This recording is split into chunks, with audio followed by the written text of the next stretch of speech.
Hello guys, ഇന്നത്തെ വീഡിയോയുടെ intro സത്യം പറഞ്ഞ് ഇങ്ങനെ എടുക്കേണ്ട ഒരു ഇൻട്രോ അല്ലായിരുന്നു ഗൈസ്. നമ്മൾ ഒളിച്ചോടാൻ പോവാന്നൊക്കെ പറഞ്ഞെടുക്കേണ്ട ഇൻട്രോ ആയിരുന്നു. പക്ഷെ പറഞ്ഞിട്ട് കാര്യമില്ല, ഗോഡ് ഹാസ് വേറെ വേറെ പ്ലാനുകൾ. സംഭവം എന്നാന്ന് വെച്ച് കഴിഞ്ഞാൽ ഞാൻ എന്തുവാ ഇന്നലെ തിയറി ടെസ്റ്റ് എഴുതാൻ ഓർത്തുന്ന ദിവസമായിരുന്നു. എഴുതാൻ പോകുന്നതായിരുന്നു. അതിൻ്റെ ഒരു വീഡിയോയുടെ ഇൻട്രോ ആണ് എടുത്തത്. ഞാനിപ്പം ആരോടും പറഞ്ഞിട്ടില്ലായിരുന്നു, ആരോടും പറയാതെ പോയി എഴുതാൻ വേണ്ടിയായിരുന്നു എൻ്റെ പ്ലാൻ എന്ന് പറയുന്നത്. സോ ആരോടും പറയുന്നില്ല, ഞാൻ പോയി എഴുതി പാസ്സാകണമെന്നാണ് എൻ്റെ ആവശ്യം. സോ പാസ്സായിട്ട് വരുന്നു. കാരണം അതിന് മുമ്പ് ഒന്ന് എഴുതാൻ ഞാൻ പോയിരുന്നു. ഓഫ് കോഴ്സ് ഞാൻ വലിയതായിട്ട് നോക്കിയിട്ടില്ലായിരുന്നു. എന്ന് വെച്ച് കഴിഞ്ഞാൽ മര്യാദയ്ക്ക് നോക്കിക്കഴിഞ്ഞാൽ എനിക്കിപ്പം ചിലപ്പോൾ കിട്ടിയേനെ. വലിയതായിട്ട് നോക്കാത്തത് കൊണ്ട് ഗൈസ് നമ്മൾ പൊട്ടിയിരുന്നായിരുന്നു. സോ അതുകൊണ്ട് ഞാൻ ഇത്ര ആരോടും പറഞ്ഞു നിർത്തുന്നു. കഴിഞ്ഞ തവണ ഗൈസ് എൻ്റെ എൻ്റെ അപ്പൻ്റെ ഫ്രണ്ടിനും എൻ്റെ നാട്ടിലുള്ള കസിൻസിനും ഏതും പോരാത്തിന് എൻ്റെ ഡ്യൂട്ടി മാനേജറിനോട് തിയറി എഴുതാൻ പോകുന്ന കാര്യം. സോ ചോദിച്ച ആൾക്കാർക്ക്, അങ്ങനെ കുറച്ച് ആൾക്കാർക്ക് അറിയായിരുന്നു. എല്ലാവർക്കും അല്ല, പക്ഷെ കുറച്ച് ആൾക്കാർക്ക് അറിയായിരുന്നു. ചോദിച്ചിട്ടുള്ള അങ്ങനെയൊക്കെ ആൾക്കാർക്ക് അറിയായിരുന്നു. ആൻഡ് സോ അതുകൊണ്ട് ഇത്തവണ എഴുതാൻ പോകുമ്പം ഒരുത്തിനോട് ഞാൻ പറഞ്ഞില്ല, പോയി പാസ്സായിട്ട് വന്നിട്ട് പോയി പാസ്സാകേണ്ട ആവശ്യമാണ്. സോ പാസ്സായിട്ട് വന്നിട്ട് പറയാമെന്നാണ് ഞാൻ ഓർത്തുകൊണ്ടിരുന്നത്.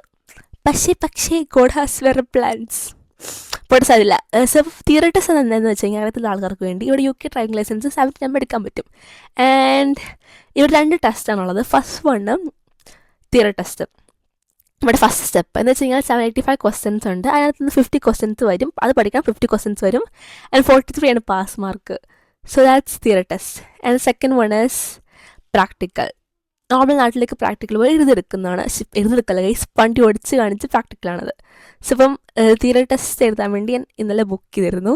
ആൻഡ് വീട്ടിൽ പറയാത്ത പോയതുകൊണ്ട് ഒളിച്ചോടാണ് ഗൈസ് എന്നൊക്കെ പറഞ്ഞുകൊണ്ട് ഒരു വീഡിയോ എടുക്കാൻ വേണ്ടി ഇരുന്നിരുന്നാണ് ഞാൻ. ഓക്കെ, പക്ഷേ നിർഭാഗ്യവശാൽ ഞാൻ ഇന്നലെ രാവിലെ വീഡിയോ എടുക്കാൻ പോയപ്പോഴത്തേക്കും എനിക്ക് ഒരു അബദ്ധം സംഭവിച്ചു. എന്ത് സംഭവിച്ചെന്ന് വെച്ച് കഴിഞ്ഞാൽ എൻ്റെ ഫോണിന് സ്ക്രീൻ ഗാർഡ് ഇല്ലായിരുന്നു. സ്ക്രീൻ വാങ്ങിച്ച് കഴിഞ്ഞിട്ട് എന്നെ ഇപ്പോൾ ഒരു 2 തവണ സ്ക്രീൻ ഗാർഡ് മാറ്റി. കാരണം ഈ സ്ക്രീൻ ഗാർഡ് വലിയ ക്വാളിറ്റി ഒന്നുമില്ല. ചെറിയ സ്ക്രാച്ച് കാർഡോടെ കൊണ്ടുകഴിഞ്ഞാൽ പെട്ടെന്ന് സ്ക്രാച്ച് ആവുന്നു. പെട്ടെന്ന് ദയനീയ അവസ്ഥയിലേക്ക് ആയിരിക്കും. എനിക്ക് സത്യം സങ്കടം തോന്നിയിട്ട് I decided not to put screen guards. I have heard that ആപ്പിളിൻ്റെ പ്രൊഡക്ട്സിലൊക്കെ ഇൻബിൾഡ് സ്ക്രീൻ ഗാർഡ് ഉണ്ടെന്ന് പറഞ്ഞു. എടുത്തിട്ട് എന്നെ പറഞ്ഞ് പറ്റിച്ചു ഗൈസ്. സോ അതുകൊണ്ട് I decided not to put screen guard. And അങ്ങനെയൊക്കെ എനിക്ക് അത് പറഞ്ഞ സ്ക്രീൻ അല്ലാതെ സ്ക്രാച്ച് ആയിട്ട് കിടന്ന് കാണുമ്പോൾ ഇത് തോന്നുന്നില്ലായിരുന്നു. So I decided not to put screen guard. എന്നിട്ട് ഞാൻ ഇന്നലെ ഈ വീഡിയോ എടുക്കാൻ വേണ്ടി എൻ്റെ വീട്ടിൽ ഒരു ടീപ്പോ ഉണ്ട്, സോഫ സൈഡിലുള്ള. സോ ആ ടീപ്പോയ്ക്കകത്ത് ഞാൻ ട്രൈപോട്ട് വെച്ചു.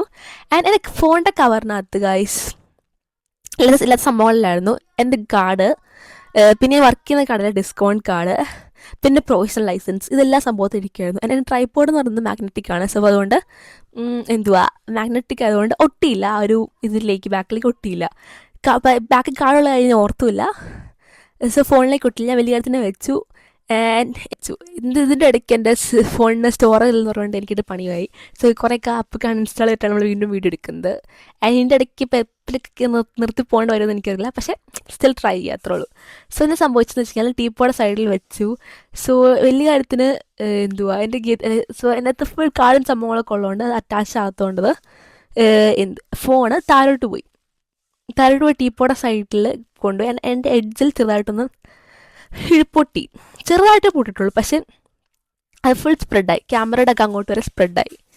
ആൻഡ് എനിക്ക് ആ സമയത്ത് വന്ന സങ്കടമില്ല ഗൈസ്. കാരണം ഓഫ് കോഴ്സ് നമ്മൾ എൻ്റെ ഫണ്ട് ഉണ്ടാക്കി പണിയെടുത്തിന് EMI കൊടുക്കുന്ന ഓരോ മനുഷ്യന്മാർക്ക് മനസ്സിലാക്കാൻ പറ്റും അതിൻ്റെ ഒരു ബുദ്ധിമുട്ടെന്ന് പറയുന്നത്. സോ ഗൈസ് അതായിരുന്നു ആ സമയത്ത് മനസ്സിലായി. ഗൈസ് ഇതെൻ്റെ വീഡിയോ എടുക്കുന്ന ശല്യപ്പെടുത്താൻ വന്ന കൊച്ചാണ് ഗൈസ്. അല്ല ഗൈസ്, നമ്മുടെ ചാനലിലെ ഐശ്വര്യമാണ്. അപ്പോൾ ഞാൻ തിയറി ടെസ്റ്റ് എഴുതാൻ പോയേക്കുവാണ്. ഞാൻ ഓൾറെഡി വീട്ടിൽ പറഞ്ഞേക്കുന്നത് വീട്ടിൽ പറഞ്ഞ ഡ്യൂട്ടിക്ക് പോവാണ്. സോ അങ്ങനെയൊക്കെയാണ് ഞാൻ പറഞ്ഞിരിക്കുന്നത്. ഞാൻ ഒന്നും നോക്കില്ല. അവിടുത്തെ നെക്സ്റ്റ് നമ്മുടെ നിയറസ്റ്റ് ആയിട്ടുള്ള ആപ്പിൾ സെൻറ്ററിൽ വല്ലതും പോയി റിപ്പയർ ചെയ്യാൻ ഓർത്തു. കാരണം എന്ന് വെച്ച് കഴിഞ്ഞാൽ ഇവിടെ വേറെ ഷോപ്പിലേക്ക് റിപ്പയർ ചെയ്ത് കഴിഞ്ഞാൽ പ്രോപ്പർ സാധനം കിട്ടുന്നില്ല. നമുക്ക് ആപ്പിൾ സെൻറ്റർ നിയറസ്റ്റ് ആയിട്ടുള്ളത് ലിവർപൂൾ ആൻഡ് മാഞ്ചസ്റ്ററാണ്. ഇവിടെ 1.5 മണിക്കൂർ ട്രെയിൻ അല്ലെങ്കിൽ കാർ ഡ്രൈവ് ഉണ്ട്. So decide to go by myself. നമുക്ക് ലിവർപൂളിൽ പോകാൻ നോക്കാം നമുക്ക് തന്നെ. കാരണം വീട്ടിൽ വേറെ ആരും അവൈലബിൾ അല്ല. ബിക്കോസ് എനിക്ക് തിയറി ടെസ്റ്റ് എഴുതാൻ പോകുന്നുണ്ട്. ഞാൻ വീട്ടിൽ പറഞ്ഞിട്ടില്ല. അതുകൊണ്ട് ഞാൻ ലേറ്റ് ആവുകയും ചെയ്യും. പിന്നെ വീട്ടിൽ അവനെ എടുക്കാൻ വേണ്ടിക്കാവുകൊണ്ട് വേറെ ആരെത്തുന്നുണ്ട്. പിന്നെ തന്നെ പോകാൻ ഓർത്തു. ബിക്കോസ് ഇതൊക്കെ നമ്മുടെ ഒരു എക്സ്പീരിയൻസ് ആണ്. എനിക്ക് സോളോ ഡേ ഔട്ടായിരുന്നു പറഞ്ഞു കഴിഞ്ഞാൽ. ഇത് മാറ്റാൻ പോകുന്നതിനേക്കാൾ കൂടുതലുള്ളത് പറയാമല്ലോ. സോളോ ഡേ ഔട്ട് പറയാൻ ചെയ്തു ഞാൻ മാറ്റാൻ പോകുന്നതിനെക്കാട്ടിലും. ആൻഡ് എന്തുവാ ഓക്കെ. അപ്പം ഞാൻ അമ്മയുടെ അടുത്ത് ഞാൻ പറഞ്ഞു ഞാൻ ഡ്യൂട്ടിക്ക് പോവാണ് പറഞ്ഞുകൊണ്ടിരുന്നത്. എന്നെ സംഭവിച്ച ഉടനെ അമ്മനെ വിളിച്ചിട്ട് അമ്മയുടെ വായിന്ന് ഫുൾ കേട്ടു, എനിക്ക് നല്ല സൂക്ഷിച്ചില്ല എന്നൊക്കെ പറഞ്ഞിട്ടുണ്ട്. ഈ സൂക്ഷിച്ചതിൻ്റെ കാര്യമില്ല, എനിക്ക് ഗതികേടും സമയദോഷം എന്ന് ഞാൻ പറഞ്ഞുള്ളൂ.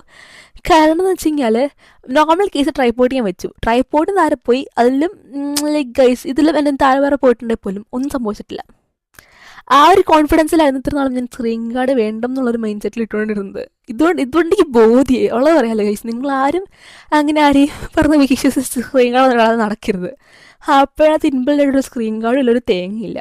പുതിയ തൊട്ട് സ്റ്റാർട്ട് ചെയ്യുന്നതൊക്കെ എന്നോട് ഒരാൾ പറഞ്ഞിരുന്നു. ആ ഒരു വിശ്വാസമാണ് ഗൈസ് ഞാൻ സ്ക്രീൻ ഗാർഡൊക്കെ ഇടാതെ വലിയ കാര്യത്തിൽ നടന്നത്. സോ ബാക്കി കഥ നമ്മൾ പറയാം.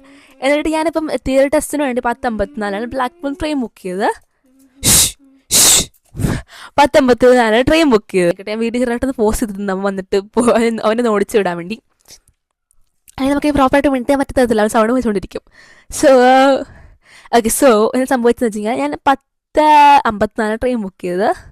സോ ഞാൻ നോർമൽ കേസിൽ 10 മണിക്ക് ഇറങ്ങിപ്പോയി. എൻ്റെ അമ്മയുടെ ആ സമയത്ത് ആ ദുർബല നിമിഷത്തിൽ അമ്മയുടെയും പറഞ്ഞു ഞാൻ തിയറി എഴുതാൻ പോവാന്ന്. അപ്പോഴത്തേക്കും പുള്ളിക്കാരി ചെറുതായിട്ട് ചിരിച്ചു. എന്നോടൊപ്പം പറഞ്ഞു സൂക്ഷിക്കേണ്ടെന്നൊക്കെ വർത്താനം. അപ്പോഴത്തേക്കും മര്യാദയ്ക്ക് എൻ്റെ അടുത്തൊന്ന് പറഞ്ഞു. അത് കഴിഞ്ഞിട്ട് ഞാൻ 10 മണിക്ക് നോർമൽ കേസിൽ പോയി. എൻ്റെ 10:54 ട്രെയിൻ പിടിച്ച് കുറച്ച് നേരത്തെ പോയി. കാരണം വെച്ചാൽ അല്ലെങ്കിൽ ഞാൻ ഇച്ചിരി ഓൺ ടൈം പേഴ്സണാണ്. ലേറ്റ് അധികം ആകാതെ ദിവസമായിട്ട് അധികം ആവാറില്ല. പക്ഷേ ഇച്ചിരി വേണ്ടി ഓൺ ടൈം കയറി ചെന്നാൽ കുറച്ച് നേരത്തെ ചെല്ലും അങ്ങനെ സ്വഭാവം എനിക്കില്ല. സോ അതുകൊണ്ട് ആ ടൈമിൽ പോകുന്ന പേഴ്സണായിട്ട് ഞാൻ 10:54 നേരത്തെ പോയി. 10:40 35 കഴിഞ്ഞപ്പോൾ ഞാൻ അവിടെ എത്തി. അവിടെ പോയി കുറേ നേരം മയം വിളിച്ചിരുന്നു. പക്ഷേ ഇറ്റ്സ് ഫൈൻ. സോ അങ്ങനെ ഞാൻ പോയിരുന്നു. അത് കഴിഞ്ഞിട്ട് സംഭവിച്ചെന്ന് വെച്ച് കഴിഞ്ഞാൽ ഞാൻ ട്രെയിൻ പിടിച്ചു. നോർമൽ രീതിയിൽ ടെസ്റ്റിന് ഞാൻ പോയി. ടെസ്റ്റിന് പോയി കഴിഞ്ഞിട്ട് ഞാൻ 11:10 അവിടെ എത്തി. അത് കഴിഞ്ഞ് ടെസ്റ്റ് സെൻറ്ററിൽ നേരത്തെ പോയി. 12 ടെസ്റ്റ് 11:00 കഴിഞ്ഞപ്പോഴത്തേക്കും അവിടെ എത്തി. ബിക്കോസ് 15 മിനിറ്റ് നേരത്തെ എത്തിയാൽ മതി. പക്ഷേ നേരത്തെ എത്തി. അതുകൊണ്ട് നേരത്തെ ടെസ്റ്റ് എഴുതി. 11:50 കഴിഞ്ഞപ്പോഴത്തേക്കും ടെസ്റ്റ് എഴുതാൻ സ്റ്റാർട്ട് ചെയ്ത് എനിക്ക് പോകുന്നത്. സോ അവിടെ വാട്സും ഫോൺ നല്ലോണ്ടല്ലോ. സോ അതുകൊണ്ട് കറക്റ്റ് അറിയത്തില്ല. എനിവേ അത് കഴിഞ്ഞിട്ട് എഴുതി. 12 കഴിഞ്ഞപ്പോൾ ടെസ്റ്റ് കംപ്ലീറ്റ് ചെയ്തു. ഇവിടെ കുറേ ഇൻട്രപ്ഷൻസ് ഉണ്ട് ഗൈസ്, ക്ഷമിക്കണം. ഞാൻ പലപ്പോൾ ക്ലിപ്പ് എടുക്കേണ്ട അവസ്ഥയായിരുന്നു. വെച്ചാൽ അധികം നേരമൊന്നായിട്ടില്ല, പക്ഷേ ചെറിയ ഇൻട്രപ്ഷൻസ് ഒക്കെ ഉണ്ട്. ആൻഡ് അത് കഴിഞ്ഞിട്ട് നമ്മൾ 12:30 എക്സാം എഴുതി. പിന്നെ നമ്മൾ വീണ്ടും അവിടെ പോയി കുറേ നേരം വെയിറ്റ് ചെയ്തു. ജസ്റ്റ് പ്രസ്റ്റൺ സെൻറ്റർ ജസ്റ്റ് ഒന്ന് കണ്ടു. ആൻഡ് അത് നെക്സ്റ്റ് 1:28 ട്രെയിൻ കയറി 2:20 അവിടെ എത്തി. ദ നെക്സ്റ്റ് സ്പോട്ട് ഈസ് 2:50 അവിടെ എത്തണം. 2:20 അവിടെ എത്തി.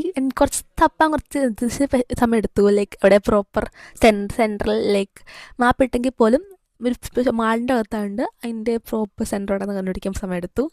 പക്ഷേ കുറച്ചൊക്കെ സ്ട്രേഞ്ചേഴ്സിനൊക്കെ എടുത്ത് ഞാൻ ചോദിച്ച് അങ്ങനെ പറക്കി അവിടെ എത്തി. അപ്പോൾ അവർ പറഞ്ഞു 1.5 hour എടുക്കും എന്നൊക്കെ പറഞ്ഞ് സെറ്റാക്കി തന്നു. ആൻഡ് 1 hour ഞാൻ അവിടെ ഫുൾ എക്സ്പ്ലോർ ചെയ്തു. ആൻഡ് അത് കഴിഞ്ഞിട്ട് എനിക്ക് 1 hour 39 minutes ഉണ്ടായിരുന്നു നെക്സ്റ്റ് ട്രെയിന്. അങ്ങനെ ഗൈസ് നമ്മൾ ഒരു long day, unexpected long day നമ്മൾ പോയി തിരിച്ചു വന്നു. ഒന്നും പറയാനില്ല, ഈ വീഡിയോ ഇങ്ങനെ വരേണ്ട വീഡിയോ അല്ലായിരുന്നു. ബട്ട് വേറെ പക്ഷേ ഞാൻ കുറേ എക്സ്പ്ലോർ ചെയ്തു. എൻ്റെ ഒരു ടൂറിസ്റ്റ് ഡേ ആയിരുന്നു, എൻ്റെ ഒരു ഡേ ഔട്ട് ആയിരുന്നു, എൻ്റെ ഒരു സോളോ ഡേറ്റ് ആയിരുന്നു 10 ദിവസം ഫുള്ള്. ഞാൻ ഇതിനകത്ത് പറഞ്ഞ് എനിക്ക് എൻ്റെ കമ്പനി വലിയ മോശമൊന്നുമില്ല തന്നെ പോകാനൊക്കെ. അങ്ങനെ വലിയ ബോറടിക്കാറില്ല. ബിക്കോസ് ഞാൻ തന്നെ പോകുമ്പോഴേക്ക് എന്നോട് തന്നെ മിണ്ടിക്കൊണ്ടൊക്കെ പോകുന്ന സ്വഭാവമൊക്കെ എനിക്കുണ്ട്. കാണുന്നവർക്കൊക്കെ കുറച്ച് വയ്യെന്നൊക്കെ വിചാരിക്കും. പക്ഷേ അങ്ങനത്തെ സ്വഭാവമൊക്കെ എനിക്കുണ്ട്. അത് അങ്ങനെയൊക്കെ ആർക്കും അല്ലെങ്കിൽ കാണുമ്പോൾ ലൈക്ക് ഇവർക്ക് തന്നെ തലയ്ക്ക് അസുഖമാണെന്നൊക്കെ ഓർക്കും. പക്ഷേ എനിക്കിഷ്ടം എന്നോട് അതിനെ മിണ്ടിക്കൊണ്ടൊക്കെ പോകാൻ വേണ്ടി എനിക്ക് ഇഷ്ടമാണ്. Somewhat it was A nice day. പക്ഷേ രാവിലെ ഒന്നും പറയാനില്ലായിരുന്നു.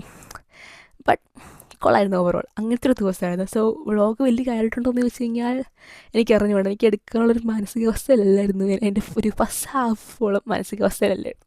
ബട്ട് സംവാട്ട് എടുത്തിട്ടുണ്ട്. So do watch it guys. നമ്മൾ ഒളിച്ചോടാൻ പോകുമെന്ന് പറയാൻ വേണ്ടി ഇൻട്രോ എടുക്കാൻ വേണ്ടി എൻ്റെ മൈൻഡിലുണ്ടായിരുന്നു. പക്ഷേ എൻ്റെ മൈൻഡ് മൂഡ് ഫുൾ പോയി. അതിൻ്റെ റീസൺ ഇപ്പം ഞാൻ പറയുന്നില്ലായിരിക്കും, പക്ഷെ ഞാൻ പറയാം. ഗൈസ്, ഇതായത് നമ്മൾ പോകുന്ന നമ്മുടെ ട്രെയിൻ. സോ ഈ ട്രെയിനിൻ്റെ ഡോറിൻ്റെ അടുത്ത് നിന്ന് തൂങ്ങിപ്പെടുത്തുന്ന ഫോട്ടോ നമ്മുടെ തമ്മിലാക്കാൻ വേണ്ടി എൻ്റെ മൈൻഡിലെ പ്ലാൻ. പക്ഷെ പറഞ്ഞിട്ട് കാര്യമില്ല, ഈ ക്ലിപ്പൊക്കെ എടുത്തപ്പോഴാണ് അപ്പോൾ ഒരു എടുക്കാൻ ഒരു ഫീലും സുഖമൊന്നും ഇല്ലായിരുന്നു. പക്ഷേ സ്റ്റിൽ ഞാൻ കുറച്ചൊക്കെ എടുത്തു. ആൻഡ് ഇത് നമ്മുടെ തിയറി സെൻറ്റർ. ഇതിൻ്റെ അടുത്ത് ഫോൺ യൂസ് ചെയ്യുമ്പോൾ എനിക്ക് പറ്റത്തില്ല. പക്ഷേ നല്ല കുറച്ചാണ് ഞാൻ ഇതിൻ്റെ അകത്ത് വീഡിയോ എടുത്തു. അത് കഴിഞ്ഞിട്ട് നമ്മൾ ലിവർപൂൾ പോയി. Next 1:22 train. ആൻഡ് അത് കഴിഞ്ഞിട്ട് എനിക്ക് കുറച്ച് സമയമൊക്കെ അവിടെ എക്സ്പ്ലോർ ചെയ്തു.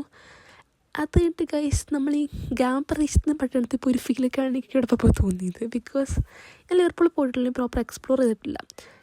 ഇപ്പം ഗൈസ് ഒരു പ്രത്യേക ഫീലൊക്കെയാണ് എനിക്ക് തോന്നിയത്. കാരണമൊന്നുമില്ല, മീൻസ് എനിക്ക് ഷോപ്പ് വെച്ച് ക്ലാസ് ലക്ഷറി ആയിട്ടുള്ളൊരു വൈബായിരുന്നു. ആൻഡ് എനിക്ക് സത്യം പറഞ്ഞാൽ തിരിച്ച് പോകാനുള്ളത് പറഞ്ഞ് തോന്നിയില്ല. ആൻഡ് ഈ വീട്ടിൽ ഇത്രയൊക്കെ ഉള്ളൂ, എന്തിനത് പോസ്റ്റ് ചെയ്ത് വെച്ച് എനിക്ക് അറിയത്തില്ല. പക്ഷേ ഇതോടെ കിടക്കട്ടെ. നാളെയല്ല 2 വർഷം കഴിഞ്ഞ് കഴിയുമ്പോഴത്തേക്കും എനിക്ക് നോക്കുമ്പോൾ ഇതൊക്കെ ഒരു എക്സ്പീരിയൻസസ് ഒക്കെ അല്ലേ. അത്രയൊക്കെ ഉള്ളൂ. See next video.